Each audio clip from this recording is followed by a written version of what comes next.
Good afternoon. Welcome to HRO Today Forum Europe. I'm Faye Holland. I am host of the event. And we're just about to broadcast now the iTalent competition for 2013. Earlier on this year, we had dozens of submissions from new companies and very established companies, all trying to solve new technology issues and problems. Over the last few weeks, we have then reduced this down to the top 5 finalists, and those are the people that will be presenting to us today. So I wish them all lots of good luck, and our host for the rest of the session is going to be Mr. Bill Borman, who needs little introduction. Thank you. You're missing someone. John's missing. Good afternoon, and welcome once again to the exciting bit of the conference. Not that payroll in the cloud isn't an exciting session, but this is the really lively bit. Apologies to any payroll in the cloud folk that are here. This is the session where we actually salute and look forward and talk about innovation. There's a lot that we talk about in the sector that we work in about innovation, but we find it really difficult. What's the things that makes one supplier different to another, where the margin of supply is very narrow, the war for talent is very narrow, and you need something that gives you that competitive advantage. These are the people who give you that competitive advantage. It's an international group, so we've managed to get entries from all around the world and end up with finalists actually from Finland, from the US, from France, from the UK, also from the UK and Des Moines, actually, if anyone knows where that is. So it's great to be here and actually have a look at the competition. The format for today, I'm going to ask you to do one thing, and that's to get your phones out.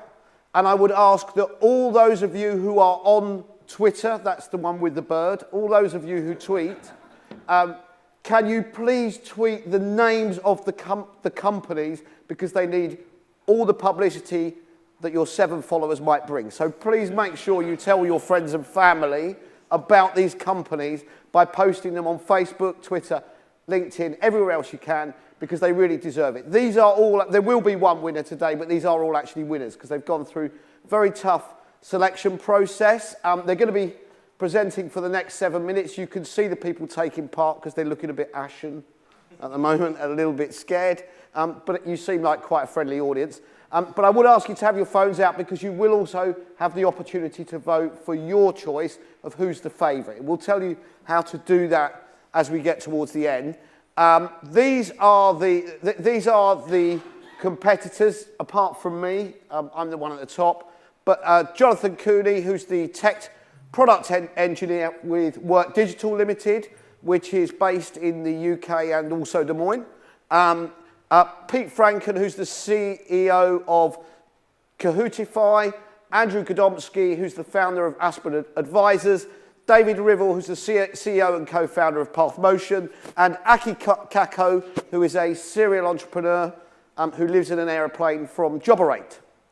So these are the finalists. Can we have a round of applause for the finalists before they start? I think that's pretty important. And this is our esteemed judging panel, again an international panel. Anton Derliatka, who is the co-founder of Talent Equity Ventures. He's the guy with the money, so he's the one who you smile at the most, even if you don't talk to anybody else. Brad McCaw, who is the senior consultant of Tower Watson.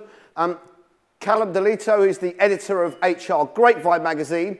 Paul Connolly, who is the strategic account director of Work for Labs, company that it is an innovative company in its own right and was a startup not that long ago and has been kind of down this journey.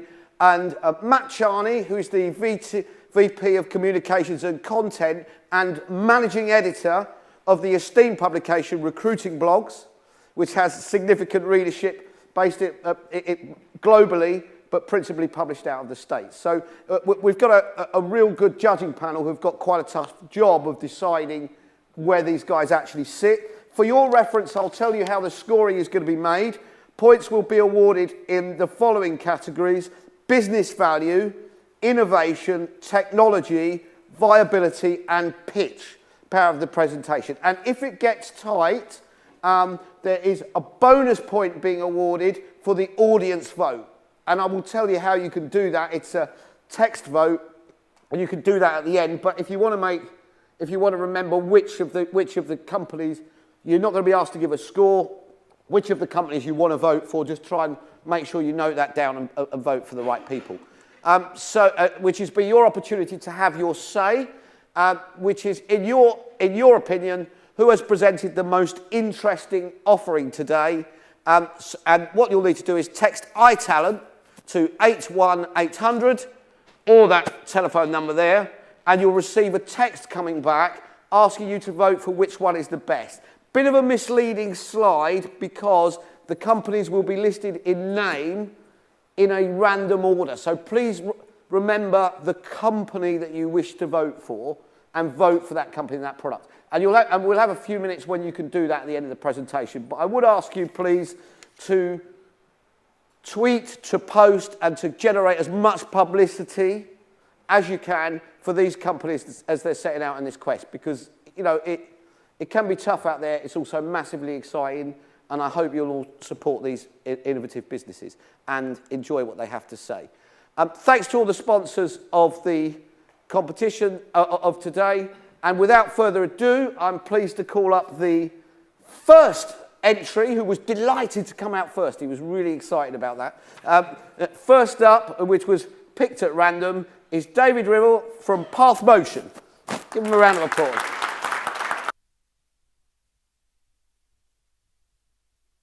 Next. Each presentation will be 7 minutes, and I'll be hooking people off at the end of the 7, by the way. Good. So good afternoon, everyone. Very excited to be here. So I'm David, founder of Path Motion.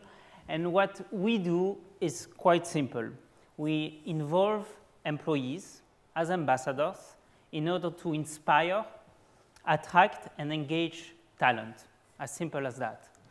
So as a candidate, so let me first go a step back. I mean, employees have always been a core asset, a key asset of organizations when attracting talent. I think we all know that, and it's quite simple because they are the best placed to know what the job is about. They're probably the future colleagues of candidates, so very interesting for candidates to be able to engage with their future colleagues. And they're also the best representation of the culture, aims, and belief of the organization. So as a candidate, there's several ways I can go ahead and meet those employees. I can do it offline at recruitment events. Has been done for decades and actually works to some extent. The issue with that is that it's at a specific time, in a specific location, with a specific number of employees, and that I will not benefit as a candidate of the wealth of exchanges that is happening between other candidates and the employees. It's also usually quite costly for organizations to organize. I mean, obviously, social media has changed the landscape a lot, and candidates can go and reach out to employees in any of the social networks that exist today. But as an employee of the organization, I have little incentive to actually engage with candidates if they are not in my network. Finally, I can go to the career websites of organizations where I will see a nice testimonials that has been validated by the marketing team probably. And the issue with that is that I won't be able to get a response from the employee, and I won't be able to engage with them. This is why we've decided to build the first platform that allows a direct interaction to happen between candidates and employees. The idea is quite simple. It comes as a platform or as an app that is embedded within Facebook, and that basically allows me as a candidate to browse through the employees of the companies I'm interested to work for and engage with those employees. So if I'm someone, to give you an example, that's coming outside of the law sector and I want to work for a law firm, I'll be able to search for candidates who have the same background as me and who are working in the job that is of interest to me. And I'll be able to zoom on their profile, to read about their testimonies, what it is to work within the job. Rather than having a job description, I'll have their voice. I'll be able to read about the tips they have for me about how to get into the company, find the associated jobs that are available at any point in time. So we're really using the employees as a way to brand the job. But most importantly, I'll be able to exchange and communicate with those employees by asking the questions that are on my mind.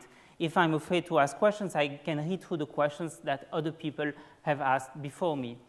And this really creates a very transparent way between candidates and employees to communicate together. And each discussion or each conversation is a separate page that is also SEO optimized, so a great way for companies to get new candidates landing on that page. So what the company is building is really a wealth of information that is available for any candidate to consult. And so it's a sort of Quora, if you will, but based on a specific company. And as a candidate, again, I can search by topic, I can search for application advice, I can search for life at the company, and I can read through what the employees have to say, and not what marketing or HR has to say about that. So, I mean, where are we going with all of this? I mean, we have a wider vision, obviously, which is to become the central platform for a company to use to involve their employees in all their recruitment efforts. So we've started with Facebook because it makes a lot of sense, and some other companies have spoken about Facebook much more and much better than we can. But our vision is that we want to use Facebook, but we want to go also beyond Facebook. And we want to just be a platform that allows an organization to dispatch and use and involve their employees across different recruitment channels, including the career website of the organization. So the good news is that it actually works. We launched a year ago, and we've had the chance to work with some really big brand names, like you can see, KPMG, Citi, Deloitte, etc. And the beauty is that it has really allowed them to receive the better quality of applicants. So a lot of those companies receive enough applicants. The issue is that those applicants are not always relevant, but through the stories of the employees and through the interaction they've managed to create between employees and candidates, they've on the one hand managed to convince candidates who didn't think that they had an opportunity to work for that company, and on the other hand, they've had candidates deselect themselves, because a lot of candidates nowadays are applying to lots of tools in a very quick way, and they're not always very careful about where they apply, whereas through the people, they really take the time to read through their profiles, interact with them, and decide whether this is a fit or not for them. And we've actually won a social media award at the beginning of the year with the NHS Leadership Academy. So we're tackling a pretty big market. If you look at social recruitment, it's above 1 billion in the US alone, and it's not only a large market, but it's a growing market. In the UK, there's a survey who came out that said that over 75% of employers are looking to increase their budget in social recruitment over the next few years. And if you look specifically at Facebook, which is the platform we are mainly using today, there's already over 15 million company pages created. And from a candidate perspective, over 50% of candidates are actually using Facebook in their job search when they are looking out for new opportunities. So nice opportunity to be part of, and I'm all yours for questions. We have time for one question. That's bang on the time. I was looking forward to throwing you off the stage. I know, that's why I avoided. Disappointed me. I'll save that one for later. So we now have time for one question, which could, or one question from the panel, one question from the audience. So if we take one from the panel first. Just the question basically is that if I was looking to, get a job at, say, KPMG or one of the other clients that use your app, how would I find your app in the first place? Or how would a potential candidate actually find the app to use it in the first place? Yeah, it's a great question. So we don't position ourselves as a sourcing company. So we don't specifically bring the traffic. What we do is we convince the relevant traffic to join, or convince the traffic that is not relevant not to join. But having said that, what we see is that it has a snowball effect.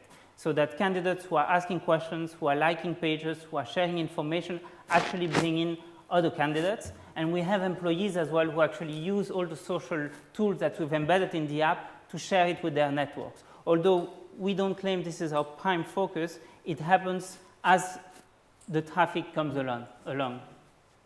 And one more question from the floor, or if there's nothing from the floor, maybe one of the other panel. Anton. Yes, there's two other segments that more or less try to tackle the same problem. One is the social referral platforms, and the other one is everything to do with employer branding and talent community management. Now, how are you different? In what way is your business model defendable against those guys? So, I mean, the referral programs are usually about having employees sharing information out to their networks. So it's very different than having what we call more of an ambassador program, which is having employees available to answer information to candidates who are proactively looking at searching for opportunities and looking at getting answers in clarifying their career decisions. So it's basically a different angle. That's great. Thank you very much. I hope that answers your question. Round of applause for David. It's a great effort for Path Motion. Well done, David. Okay, so without further ado, next up we have... we're just going to show judges' scores. So if you hold on for a second, just while they add that up. Certainly an interesting proposition. I think when we consider the power of Facebook, we talked in the Candidate Experience Awards about the importance of engagement. So I know when I first looked at this product, anything that gives that opportunity to directly engage without the need for candidates to be friends has got to be a welcome addition in the marketplace, and it will be interesting to see how you prosper. So, judges, if you're ready, if you want to just hold up your scores. It's just like Strictly Come Dancing, isn't it, really, without the... I won't say which one's which, but without the commentary. That's great, everybody. Thank you very much. Another round of applause for David. And without further ado, I'm going to call to the stage Pete Frankham of Kahootify, which is a collaborative team building and talent matching platform, who's going to tell you his story. Good luck. Thank you very much. Am I mic'd? Next.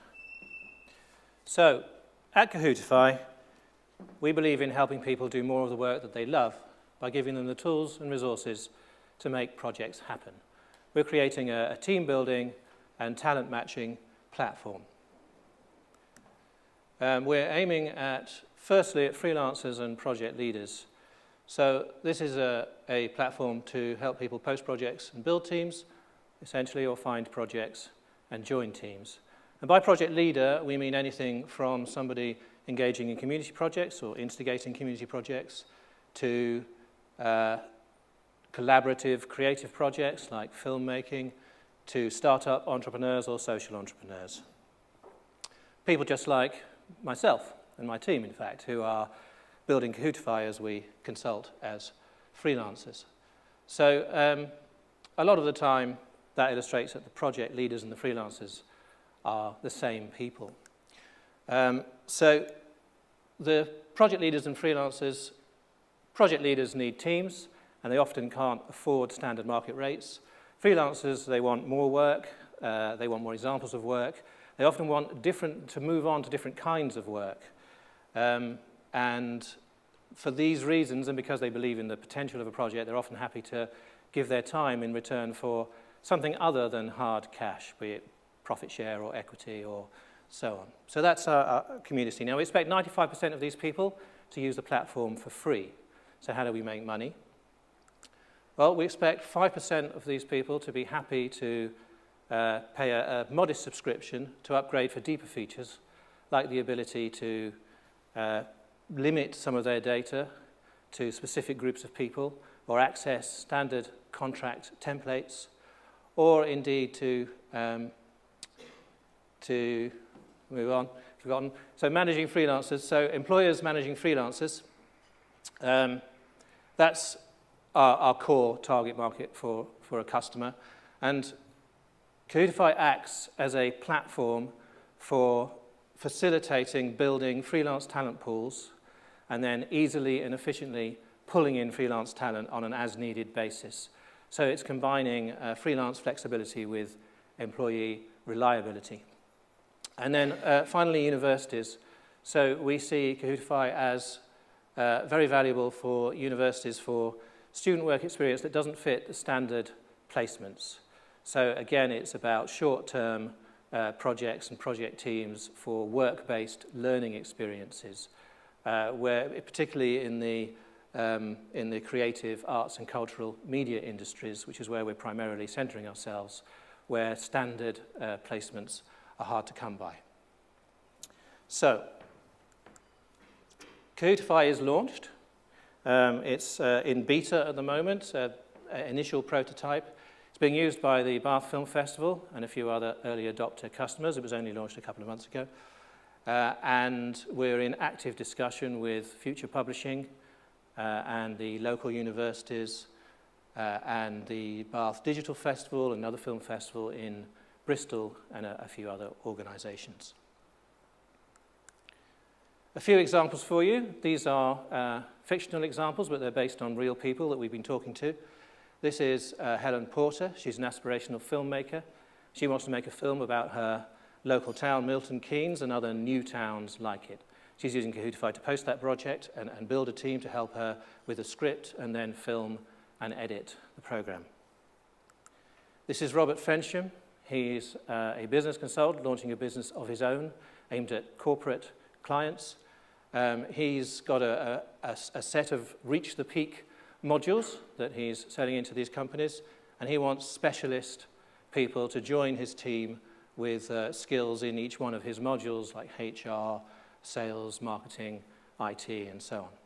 He also has standard startup requirements like the ability to, he needs promotional material and website. This is Rachel Jones. She is head of HR for Spry Media, an agency. She's responsible for recruiting freelancers for client projects.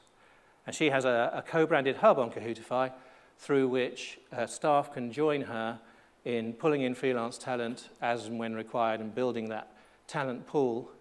And staff also use it for community projects as part of HR or marketing initiatives where staff can post project ideas of their own and other staff can vote with their feet the projects that they want to join.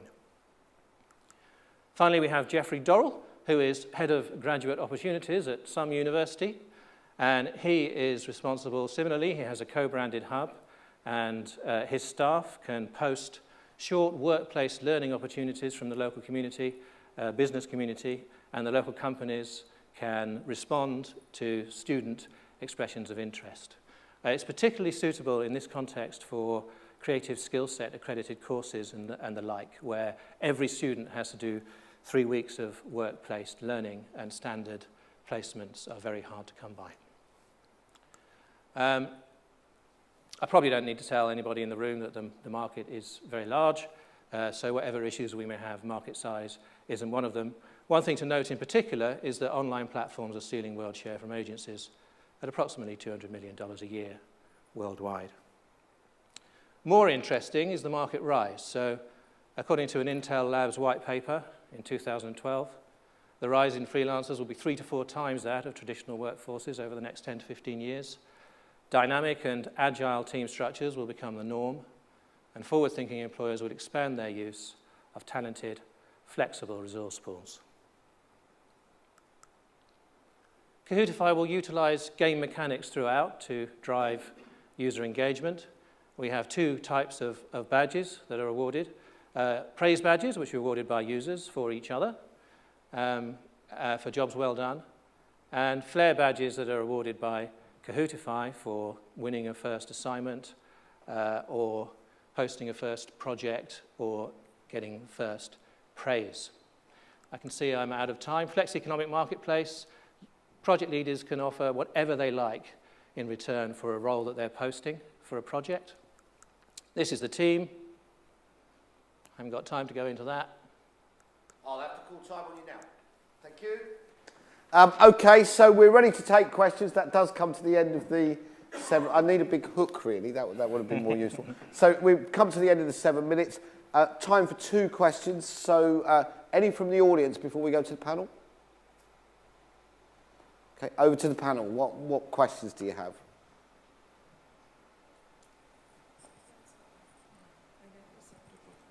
Anton. The man with the Thank you. scariest questions. Yeah. How is the selection and assessment process taking place? Of the talent, Of the talent, that's right. it's social. So Do you have any tools to help the project lead to select within the pool of candidates who applied? Oh, absolutely. I mean, the first thing is that the kind of tipping point for charging, unlike a lot of recruitment agencies or recruitment platforms where they charge to put people together, we're completely open and everything is completely free in that sense. But if you actually want to limit your talent pool or limit who gets to see your data, that's when we start charging. So one way is, similarly to the gentleman that went before, is that it's an enterprise system where it's for large organizations with very valuable offerings, it's as much about managing a talent pool as it is about sourcing talent. But then, so that's one way where it's the talent that they've built up and they want to efficiently bring in somebody. So they email everyone in their so-and-so category, their designers category when they have a requirement, rather than having to call around and so on. Other way is who's in my talent pools, and then saved searches, so who reaches certain criteria, like so somebody with more than 5 praise badges and 4 projects under their belt, they're the only ones that get to see this opportunity, things like that. And another question from the floor or the panel? Who else has a question lined up?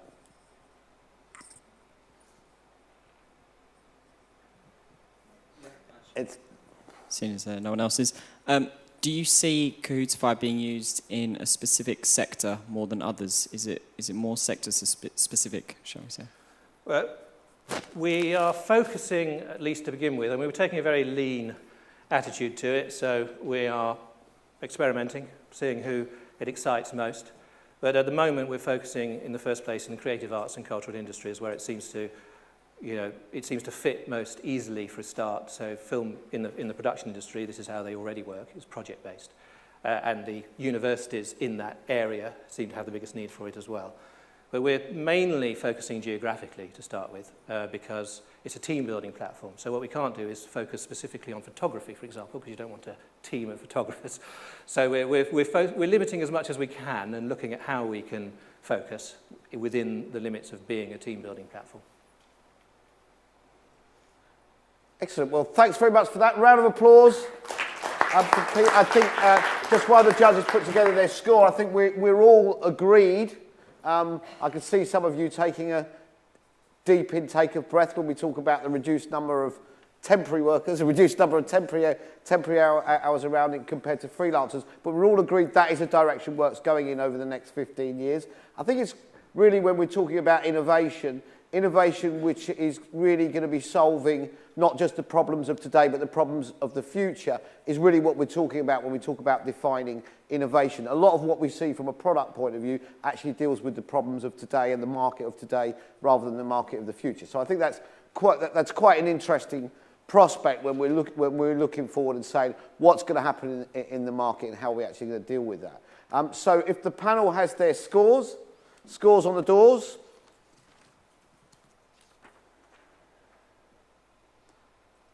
That's excellent. And another round of applause for Kahootify.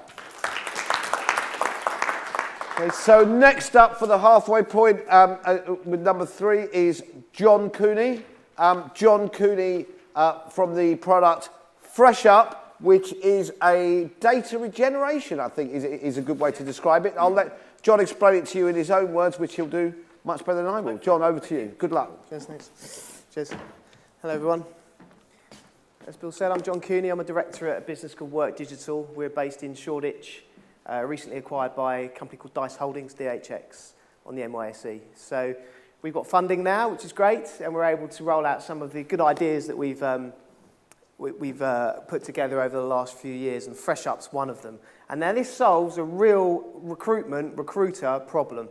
Okay, a lot of the other products here today are trying to navigate themselves into the future and understand where some potential opportunities as we go forward.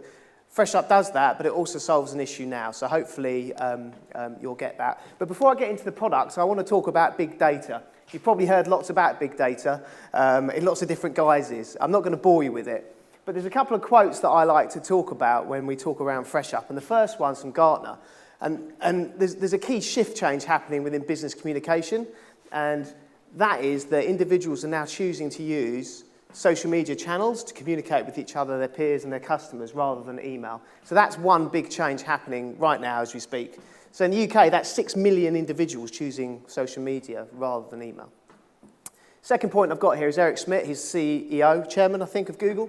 He's a man who knows about data. Google aggregates more information than anybody else on the planet. He suggests that every 2 days we create more data than from the beginning of time to 2003. So to put that into context, think about, if you go and get your car serviced. 10 years ago, they used to take some data collection from that motor vehicle once a year. Okay? BMWs now are constantly speaking to the manufacturers, telling them how often the car's braking, what the wear is like on the brake pads. And so there's huge amounts of data out in the ether that companies like us can take advantage of. And that's what Data Fresh Up does. This was going to be a video, we had a few problems, but I can talk through it. This is a map of social media check-ins, location-enabled check-ins in London throughout the period of a day. Okay, so if this was playing, you'd see the colours change from red to blue to yellow to pink. And that represents people checking in at train stations, people checking in at restaurants, people checking in at offices. And so my point here is that data is becoming real-time. It's transient. Okay, back in the day, let's take recruitment. CVs are a point in time. Someone will fill in a CV, load it onto a job board, and in 2007, that's what that person was doing. Okay, the data that's available to recruiters today changes that, and Fresh Up encompasses that and enhances that information, as I'll come on to talk to you about. So how does this relate to recruitment? Well, there's a big problem in recruitment that we're here to solve. It's not just recruitment, it's CRM, it's telesales. Companies spend vast amounts of dollars on improving systems. So if you're a recruiter in the room, you might use Bond software, for instance, as your ATS system. You might use Taleo, one of the providers, which are all great in their various guises, and they have their own USPs. But there's one issue with those products. All I hear from recruiters is that the system lets them down. When they're sourcing candidates, they can't make a difference from their nearest competitor with the software products that they're using. And we believe that data is the problem. So the data you put into the system to start with, if that data is no good, the product's not going to work for you no matter how good the platform is. Even if the data is good, people move jobs. So within our careers, mine's shorter or longer than some of us, hopefully, I will move jobs 11 times on average. People move jobs every 3 years. So, if you use a job site, let's say JobSite, or any other reputable job board, CV database, you'll find that 90% of the CVs sitting in that database are out of date. People have moved jobs, people have got new skills, people have acquired new experiences. And as recruiters directly, you have the same issue. In your ATS system, 70 to 90% of your CVs aren't useful to you as a recruiter. Fresh Up loves those CVs. We love old CVs. Old CVs are gold CVs for us because we have the ability to regenerate that information and make that information useful to you as a recruiter. I don't know if you know Jeff, he's a commentator on our industry. He was at a conference the other day, this was last month I think, and he said that 98% of CVs were 5 years or older. That caused quite a storm, but no one disagreed with it. It might not be 98%, but it's a huge proportion. What does the product do? I've got 2 minutes to tell you about the product. I wanted to paint the picture first. What we do is we take a CV in any format, Word, PDF, whatever you like, and we crawl the internet against the information you give us on that CV. And we crawl over 150 different networks globally, so LinkedIn, Facebook, Zing, Twitter, whatever you like, professional, reputational sites, and we pull back information that matches to that CV. It's very clever. You can talk to me about it afterwards, how we do it, but we do it. And we can match between 60 to 80% of all the latent CVs sitting in your database to a new updated profile, giving you new job titles, new skill information. Also, we append social media handles to I'll explain this in a minute, to the CV. So this is the team that built Microsoft. Okay, bottom left-hand corner, we've got Bill Gates there. Back in the day, how do they know to recruit these people? Did they get lucky? Potentially. Today, I'd love to see Bill Gates' GitHub profile. I'd love to see what Bill Gates would be putting across on Twitter. And we can bring that information to you as recruiters alongside that CV. So we refresh the CV, we give you the new job title and skills, plus we give you this supplementary information so you can make the right decision on the right candidate. How does it work? Send us the CV, upload it onto our secure FTP profile, we'll run the process and we'll send that information back to you in the same format you sent it to us so you can download it back into your CRM system. It's pretty easy, it's pretty quick. This is the type of results we get. I've got 40 seconds. So 25,000 CVs were delivered. We found an online profile to 18,000 of them. Out of those 18,000, 11,000, we found a new job title, a new company information for that individual, 6,000 new skills. Plus we map what networks your candidates are on predominantly, G+, there, LinkedIn, etc. How do we charge it? Per lead. So every time we refresh a lead for you, there's a price point and we charge you for it. So ROI is clear. It's a pay-as-you-go model. Just to recap, turbocharge your CRM, reduce your advertising costs. You've got the data in your system already. Why acquire new leads? That's Microsoft's share price. Get the right people. And I've got a cool time on you now. Thank you very much, John. Which brings us up for two questions. Anything from the floor at this point? Be nice to have a floor question. Or any question, by the way, can come in via social media. Anyone watching? Hello, Mum. And over to the panel. Yes, so I'm just curious as to where this product with certainly Open Web and some of other DICE's properties fits in the overall product roadmap for DICE, as well as what current ATS integration deals you already have in place. Okay, so that's a question less about the product and more about the background to the business, which is fine. So for DICE, this isn't part of the innovation network, so we work in the R&D hub. We operate this product within HR and within other verticals as well, so we're still in exploratory mode. So that's where it sits within DICE. Within recruitment, we work with Bullhorn, we work with Taleo, and we've got an integration with Bond Software as well. And another question? Oh, have we got one at the end? I mean, just in terms of like bringing all that information in from other sources, I mean, how do you sort through what is relevant to a person's job versus, that they're interested in cats?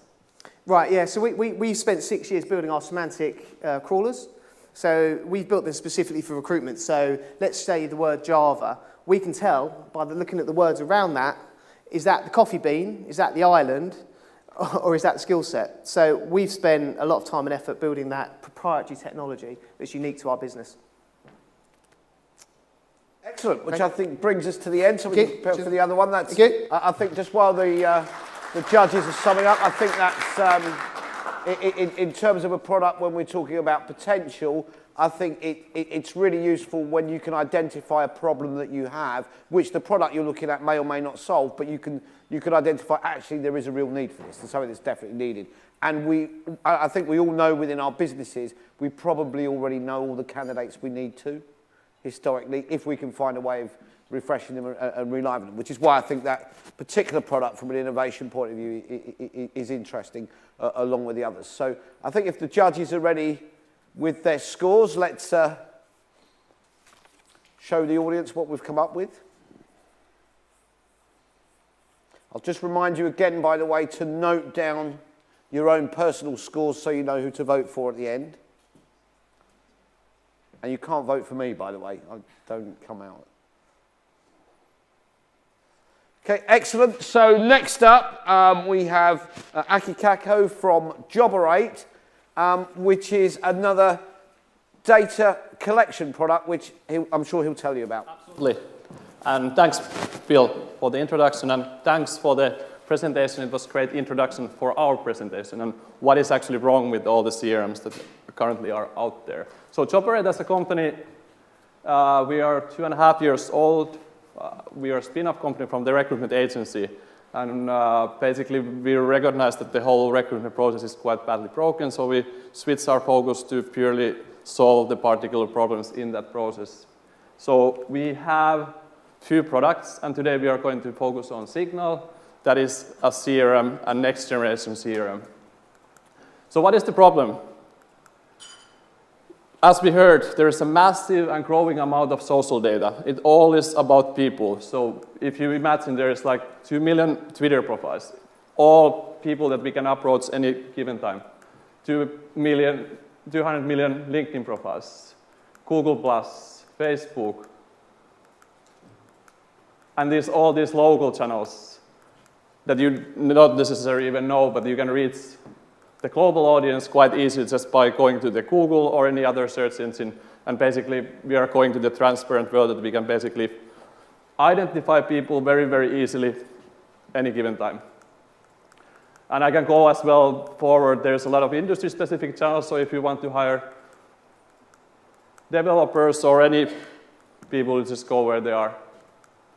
So I think the world of recruiters has changed drastically and permanently because of this data is available for all of us. But the CRMs hasn't really keep up in that change.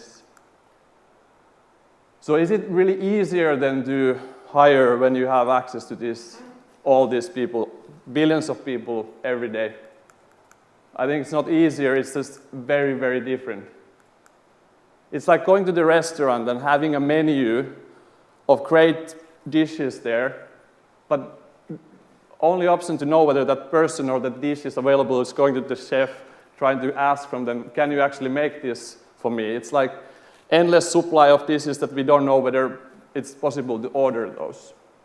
And I actually bring one recruiter to tell the story how he is actually leveraging Signal. So let's go to Social Paul.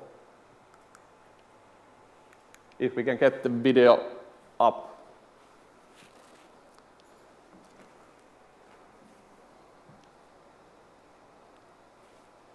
Let's see. No Social Paul. Okay, Social Paul is gone. So what Social Paul is actually doing, so I will just quickly then tell the story. So Paul is a recruiter. He's very, very social savvy. He can basically find anybody from any network. But what problem does that basically give for Paul is that he's... Do we still try? Yeah, keep going. Okay.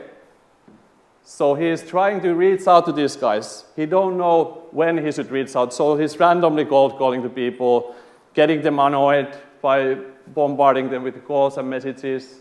And there is no way anything else than just message them if they're available. And what Signal does for Paul is give basically a rank next to all the talents that he has found to be suitable for the roles, that he knows who to talk to from all these candidates that he has in his database. So we do predictive analytics based on the people's online behavior, automatically under Signal, and give a rank and notify the people and the recruiters when you should actually reach out to these people. So instead of randomly cold calling, he knows who he should talk to and will be always notified when the people in his database will change their activity level. So for example, people came from passive to semi-active. It means for Paul that he can actually just reach out to them before the competitor and before he is even going to apply to any jobs. And where we are heading with the product roadmap is as well starting to automatically assess people based on their online behavior. So understanding who you talk to way better than you would do by looking at only the CV information. What kind of personality the person on, and running that as well, that assessment based on the online data that we gather related to the candidates. Can we get back to the slides? If you want to hold for a second. Let's see. Okay, but the key points, what Signal does is basically allowing you to plug in, like the Press Up product, to all the social data. That's what automatically already done within the CRM. So we basically take your existing talents that you have in your database and then add and fresh up basically the talent pool for you. So you can enhance your existing talent database. You get the job seeker status for all of the talents that you have in your database, whether they're active, semi-active, neutral, and passive, and you can only focus on those people that are willing to discuss with you. So it gives a way better direction for a headhunter to actually talk relevant calls instead of just random calls. An automated online assessment, so you know whether the person is culturally fit. We have a freemium model, so you can start using Signal for free and see how it works. And if you like it, you can start adding then bigger talent pool to... This will be Oh, we can run it. We have still 2 minutes. Yeah, we'll let you have the time to run. Okay.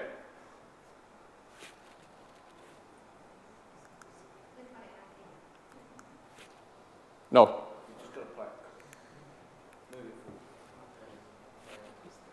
No, I don't think we have it. We have. Okay. Let's meet Paul. Meet Paul. He is a recruiter.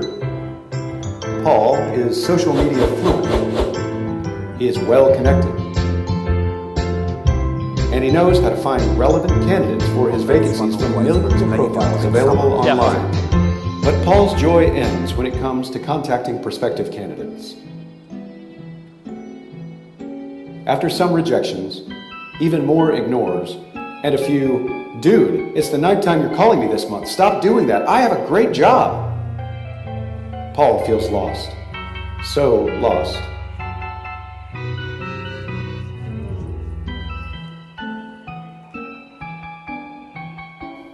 Yes, that's Paul running around the office in a gorilla costume to relieve the stress.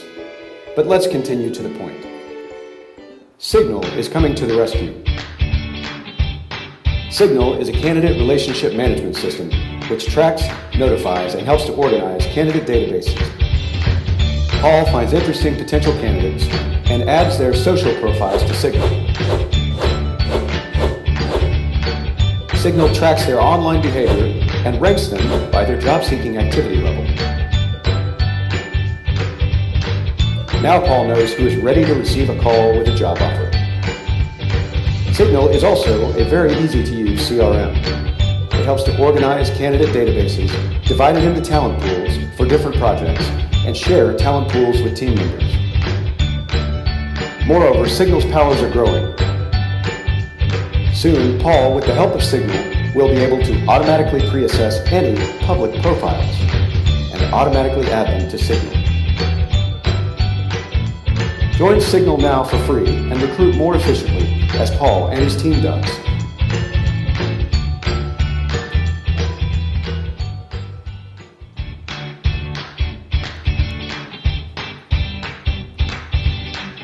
We can go to the next. Nothing happens.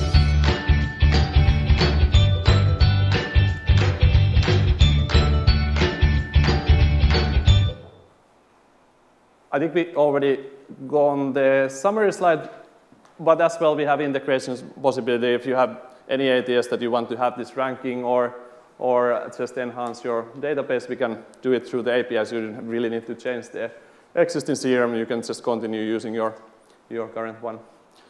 So any questions? Yeah, which I think concludes the presentation. I think we should just give Aki a quick round of applause for carrying on.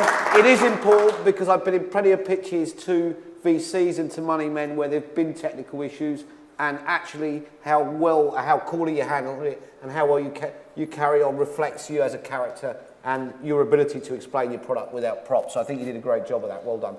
We will now take questions from the judges or the floor. Anything from the floor? 2 questions. And from the judges. Oh, we have one from the floor. I'm going to ask how you consume your social data. Is it through APIs? Social networks? So we use only public. We don't use any APIs. You don't use APIs? No. So do you crawl that we information? Crawl, yep. Okay, thank you. Yep. Similar way that you do. Yes. Yes. Okay, and from the... If I'm an employer Yep. and I'm signed up to Signal and my employee suddenly becomes active or is seeking a job, do I know that? Yes, so you can use it for internal stalking as well, if that's the question. Okay, which concludes. Well done for that, and also for the award for the best trousers of the day, the red trouser award, definitely. So, round of applause for Aki again, I think, for carrying on with that. Well done. And just while the scores are being added up, it's an interesting product. It's one that I saw the first prototype built in 24 hours by 2 developers. Was actually sponsored by Red Bull, I think, on that particular evening that they built it, but built over the first 24 hours as a prototype, and it's really interesting to see where this product has ended up. And I think also looking at all of the products, they might be quite different, but all of the products we're looking at are kind of trying to solve very, very similar problems, which it's a massive recruitment market. So that tells me for all of them, there's real potential, there's real market growth out there. So if you want to show your scores. Okay, excellent, thank you very much. And next up and last is Andy Gadamski of Pando, who is going to be talking about a real data product. Thank you, Andy. Thank you, Bill. Good luck. Thank you. I'm here to talk about Pando, which is a product from Aspen Advisors. I founded Aspen in 2006, and during our 5-year mark, I sat down with, at the World Business Forum in New York, I was able to sit around with a bunch of CEOs and CHROs, and I asked them, quite frankly, how could you get better at being at the strategy table? Everyone's talking about the seat at the table. And so one of the executives actually said, can you just help us see our data? We are trying so hard to better understand what's going on in our business and relate it back to profit, revenue, operating income, productivity, and we can't quite talk about it the right way because we don't have the evidence that we need. And one of the CHROs said, I can't even see within my human capital management suite. I've got a performance management tool, a learning management tool, a recruiting tool, and none of them talk together. We've bought all these systems, we've spent all this money, but I can't tell the business how things are moving. And then we had an RPO organization say, I've got 40 different applicant tracking systems, and I can't combine the data and see what's going on to see if we're operationally effective. And I thought, that was very interesting. So what we did is we went ahead and we pulled together a tool that allows us to combine documents and data from any disparate system and keep the inputs inside those tools. So we don't have a tool that you go ahead and you enter data into. You have systems all over the place. Keep entering the data where those systems are. Keep social media open. Put open spreadsheets and so on up into the tool. Keep monitoring the way you are, and you can make changes as much as you want, because that's what's going to happen. We've noticed that companies keep on upgrading. They keep on changing their systems. They keep on outsourcing. That's not going to stop. So we don't know where the data is going to be stored, but we know we need to see it. So the concept is build a tool that allows us to combine all of this into one place so we can see a business outcome and have a business decision engine. So what does it look like? It looks like a business intelligence tool, and that's because it just speaks the language of business. We didn't invent pie charts and heat maps and funnels and diagrams and all that. That's how people talk. That's how we talk about revenue. That's how we talk about, operational efficiency. But what we do is we have to categorize it. We have to go ahead and say, let's pull in the information from all these different tools, and let's make it so we can engage with it. We can collaborate on it. We can say what's going on in that organization, and that organization, and benchmark it and share it. We have to have a place where leaders can come and see how operations match up with recruiting, match up with learning, match up with talent management, and see the entire life cycle and make it profitable. And if we can't do that, then what are we really doing? We're just guessing. So this is how it looks. And you have all this ability to traffic light and do dashboarding. You can pull in data and documents from any system. So we can pull in the documents from performance management, all the resumes, LinkedIn profiles, automatically pipeline them, put them into pools that we can then analyze. You don't have to move anything. We just go out, grab it, pull it in, and then push it back out. Keep putting your data where it needs to be, but learn to collaborate around it. What you're seeing here is just the ability to search the data. You can look for any kind of visualization you want. You can have traffic lights, you can have, and so on. So how does it work? Well, it's actually quite simple. On the left here, you have all these different systems that have context and relevance to your business, whether it's an applicant tracking or your operations systems, SAP, Oracle, doesn't matter. Search engine optimization, just random spreadsheets, even your Outlook calendars. That all gets pulled into Pando. You see it online. You can get to it through your iPhone, your iPad, any HTML device. You put together your benchmarks and your KPIs, and now you start collaborating. What are your alerts? What are you going to let people know about? How are we going to monitor things? And you can do that anywhere with a third-party reporting tool. You can embed the code anywhere. You can see it from anywhere on a device. You can have text messaging alerts come to you. But it gives you the ability to really understand what's going on and then make changes and do the predictive analytics or even just make better business decisions. If you're a HRO or if you're an RPO, the ability to combine 50, 60, 100, 300 systems and see it all at once, the reduction of redundancy is immense. Every recruiter now becomes a finance recruiter for not just one client, for all your clients, because you're pulling everything into one place. But they're not really moving. It's staying in all those different ATSs. You're just being able to see the data. It changes the way we're projecting operating income, and redundancy reduction is just tremendous. So now you kind of understand what it does, right? So it makes it understand what's going on. You can see everything. You understand how it does. So why did we do this? It's so we can ask actually that question of why. If we now have all the data in one place, and all the documents pulled together, and it's accurate, and it's real, and it allows us to understand profitability, we get to now spend more time asking the question, why are you going to be the next great innovator for my business? Why should we hire that person versus the other? It allows RPO, HRO to actually be consultants and stop chasing the, what did you do when this happened? How did you do it when this happened? All that evidence actually sits inside a lot of those systems now. We spend so much time trying to get at it that we don't get to ask that question and get to the root cause of how are we going to build this team, why this decision, why are we going to build a plant here and not there? And with our data tools, you allow that question of why to happen so much more. You can ask it over and over and over again instead of the constant concept of, did you do this, did you do that, why did you do it that way? And it's just a different way of thinking. It's a different way of managing. So that's our tool. It allows us to combine any system as long as it's got rows and columns or if it has unstructured data. We use APIs. We use manual uploads.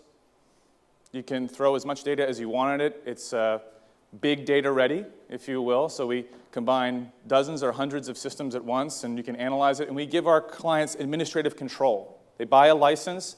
They can own it. They can administer it. They can even put it behind their own firewall and put everything inside. So we have no problems with personal information, no problems with financial institutions. There's no problems here with Safe Harbor. It's very light. It's accessible. It's made for the business leader. And it's made to be administered by a team. That's our tool. Happy to take questions. Okay, thank you very much, which comes to the end. So we'll now take 2 questions from the panel and the floor. So anything from the floor before we... And at the back, yeah, great.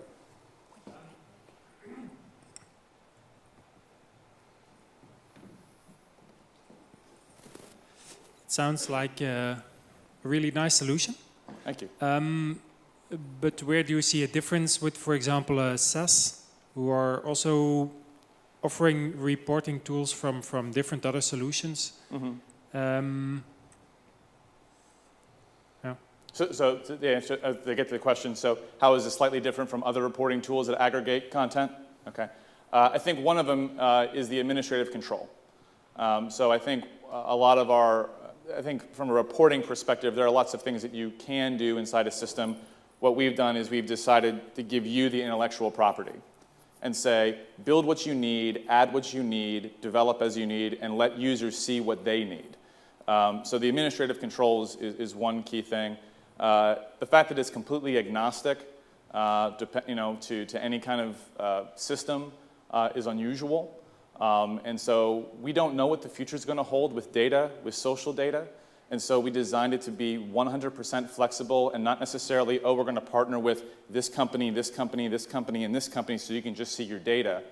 We decided to say, once we had the first company have 30 different systems, we said there's no way that we can predict anything. So its flexibility is very unusual. And the fact that you can put it behind your firewall or keep it in the cloud really takes charge of anything around personal information, safe harbor, and so on, because the data that we're going to be adding can be very confidential, because you're adding operations data, customer service data, sales data, those types of things. It's slightly different. Excellent. And one more can you not use data to predict that decision? And one more question from the floor or the panel, if anyone has anything. Yeah, my question is on the quality of data. Obviously, there's two elements to it. Firstly is the quality of data itself. Second is the variety of systems almost ensures that you have the apples and oranges situation in terms of compatibility of data. Mm-hmm. My question, whether you address that at all, and if yes, then in what way? So we advise our customers to create an administrative dashboard that's primarily used for the IT and the BI organizations or for us to administer. What that would do is data is coming in from several different data sets, and sometimes it doesn't match up, right? So just names are tough to match up. The system alerts us to those idiosyncrasies and those differences and allows us to either push back into those data systems with an upgrade, use a tool like FreshUp as an example to then alert them to go ahead and freshen up, if you will, or you can then push it out with alerts, and traffic lights and so on and reports to be humanized for correction. If you don't put in an administrative dashboard with a tool like this, the more systems that you add, the lower the quality of the data will be. I think the other thing we do is we have the ability to update the data or call to the data at certain frequencies. It can be every 15 minutes, which is very viable for, say, an applicant tracking system or a CRM, but you only have to really refresh the data on, say, a performance management system maybe once or twice a year. So what we do is we look at how to audit that data prior to upload on the systems that have a slower velocity or a different variety. Which is excellent, which concludes that. So thank you very much for that. Thank you. Round of applause. That brings us to the end of the end of the competition. So we're just going to award some certificates. First of all, as I said right at the beginning, everybody here is a winner. I would ask you again to go back to your text vote. So if you want to place your text vote, which I can show you in a second in terms of the number, your text vote will give you your text vote here to either of these numbers. And please, when you get the form text back to you, please check the company. Don't go by this guideline of the letters down the side. That's as an example. So if Kahootify is A, it just may not be A. So follow the letters. This is not the order they'll be in. Okay, so without further ado, I think another round of applause for everyone, actually, for putting something together, and also to HRO Today for managing to attract such high quality venues. Judges score on the last round quickly, just for everyone to see. I was going to leave it like MasterChef and leave the last one out. So nobody, just in case anyone's been adding up on their data machines. So I just want to bring this to conclude the competition with the award of the certificates. I think that's a fantastic job, everyone. Well done. I think we've seen some real innovation, some real production, and I've hosted and been in a lot of these innovation competitions around the world. I can't remember one where there hasn't been a consistently high standard. So well done, everyone, and well done to HRO Today. So another round of applause for them, please. Okay, which in no particular order, I'm going to award the certificates.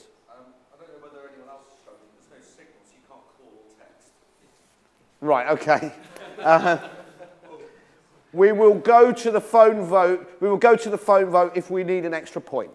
If we need it, we'll do it on the phone vote. So that's how we'll do that. So first up is David from Path Motion to receive your certificate. If you want to come up and stand next to the sponsor's logo so we can get a picture.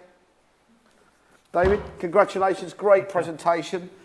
Look forward to seeing the future of the product. Thank you. And next up, we have John for FreshUp, if you want to come and join us.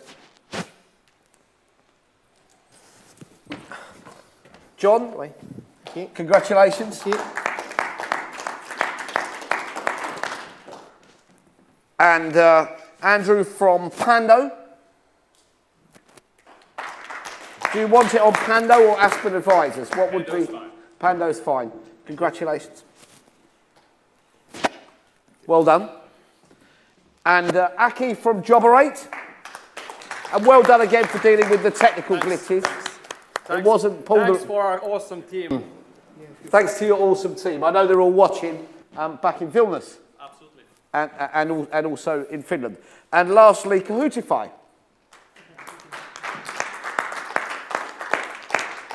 Congratulations. So if you want to stay on the stage, I will give you the scores shortly. This is kind of the moment where we're sorting out the lights to go on and off, and we will give you the top 3 in reverse order. I think we've got to say again, in an age of innovation, I think it's actually really encouraging to see products which are trying to tackle the same problems from different angles in 2 or 3 cases. I think we hear a lot of talk about the potential of things like big data and mobile and social media, but we actually need to see the products that actually do that. And I think we've seen today some products which really offer some realistic solutions in the tough world of talent. And I think really from a point of view of the RPO market, this is the kind of stuff you need to be looking at that will give you that competitive advantage. When you're going out to talk to customers, to actually go out and always there is points which quite often make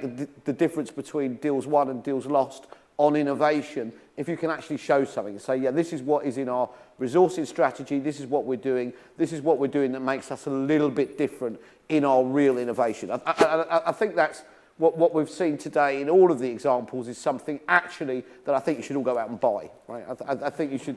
That's going to be the best test. I think you should go out and sign up and give it a go, see how it's working. Because I really think that this is the time and this is the age for innovation. The world's moving at a faster pace than it ever has done before. Our jobs are changing, work is changing, everything is changing around us, and really it's a tough job for the large enterprise technology to keep up with the agile startups. I think one of the big trends you're going to see over the next year in particular is more and more self-service technology from single dashboards. I think you're going to see more and more providers providing all kinds of self-service stuff from the same place. And that's really because the enterprise vendors, after a number of years of fighting it, have actually turned around and said, you know what, the startup guys actually really are they're much closer to the market, they're producing the right products. And I think we've seen some great examples of that. So if we're ready, do we need the phone vote or are we? It's included. The phone vote is now included. That's great. So I can tell you that the audience vote is tied. So that's an extra half point for 2 of you.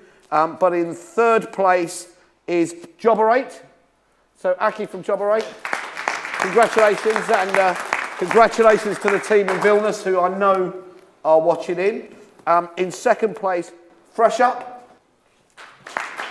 Congratulations, John. And in 1st place, for which we've got this rather nice, just roll the drums for a minute, we have this rather nice trophy, is Pando. So Aspen Advisors and Pando, Andrew, congratulations. Thank you. Let's have a round of applause for the winner and for all of our finalists. Well done, everybody. Andrew, if you just want to stay on the stage a second. If you want to go, well done, everybody. Andrew, that was a fantastic job. Well done. Is there anything you want to say quickly? Absolutely. Thank you. You can take it off. We don't need to snuggle just yet. I just want to thank the team that is at home watching. You guys rock. Thank you. Thank you, everybody, and thanks for coming. Thanks to our panel and for taking part. I believe the official time is now beer o'clock, so let's go.